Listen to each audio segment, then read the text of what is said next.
A lot of seniors all across the country are downsizing their homes, and on paper, it sounds like the perfect option. So in today's video, I'm going to show you why so many seniors are downsizing, and I'll share some important things to consider before you decide if downsizing is right for you. Hi, my name is Casey, and today I want to talk about downsizing. And downsizing has been in the news a lot lately. And if you look at the numbers, they're actually pretty surprising. Now, according to the national data that was just released, about 12,000 people every single day in this country are turning 65 years old.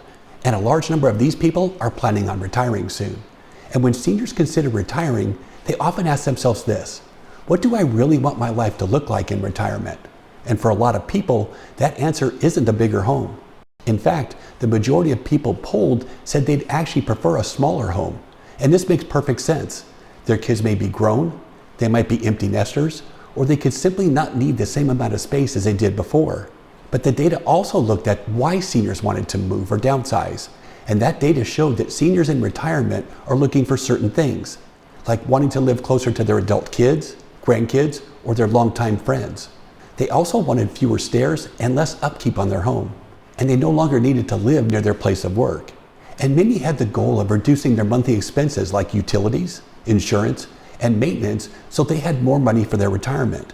And to be honest, this data is exactly what I hear from seniors that are looking to move to our 55 and older communities here in Corona. And a big part of the conversation about downsizing really comes down to one thing, and that's home equity. Now, nationally, the average homeowner in the United States has close to $300,000 in equity in their home. And for a lot of seniors, that number is even higher because they've owned their homes for a long time. And when you stay in a home for decades, two things happen.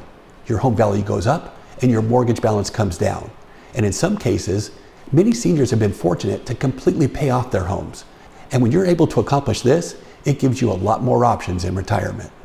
But there are some things that don't show up in the data, and these things often get left out of the conversation about downsizing. But downsizing doesn't automatically mean your monthly costs are going to go down. And if you look at California, for example, a lot of seniors sell their current home and downsize to a smaller home, but end up shocked by some of their new costs. Homeowners here often see higher HOA fees. Plus, they're dealing with rising homeowners insurance costs too.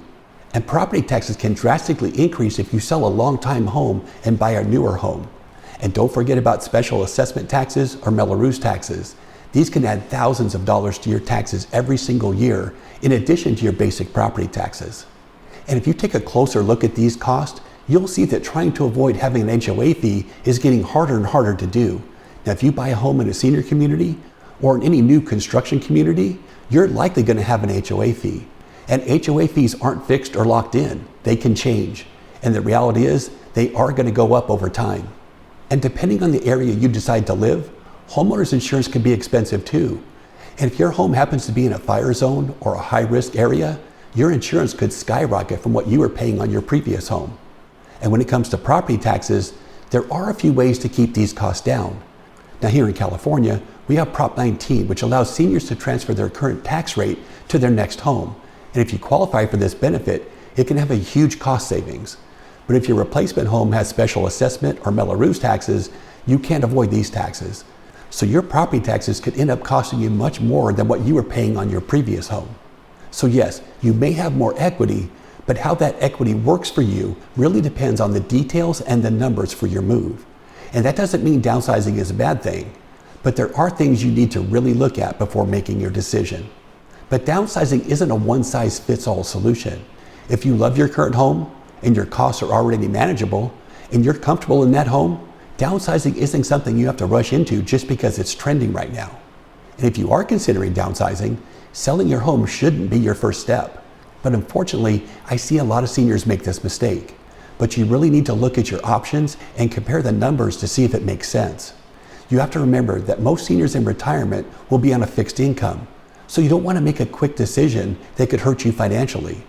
Now, for some seniors, they see a big cost savings, and this savings can give you the flexibility to do things that you enjoy. But it can also work the other way too. You could end up selling a home that financially made more sense.